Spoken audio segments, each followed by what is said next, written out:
Earlier in the show, we told you about the dueling Benghazi reports issued by both parties in the House. Congressman Mike Bishop, who represents Ingham County, was in our studio today, and we asked him how the American public can be expected to put any stock in those reports when the issue has become so politicized. He thinks people who read both reports will be able to find the truth, but he also wants people to focus less on who's to blame and more on what we can learn from the attack. The key is in all this is to make sure that doesn't happen again. There were some obvious, ridiculous mistakes that were made, and it cost the lives of four Americans. And we cannot allow it to happen again. And that's, if anything comes of this, it's to ensure that it does not happen again. Congressman Bishop also told us his office is working to get compensation for the victims of the 2012 fungal meningitis outbreak.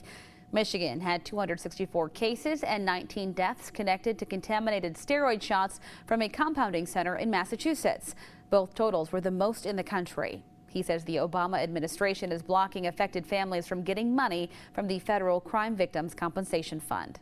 Unfortunately, we live in a system and a government where one bureaucrat buried in a back room has the ability to stop this entirely right in its tracks.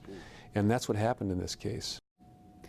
We also asked the congressman about a Washington Post story putting him at the top of its list of 10 Republicans most likely to defect from Donald Trump. Bishop has said he's not comfortable with Trump's attacks on a federal judge, but today he told us he is going to support the Republican nominee because he believes in the Republican platform.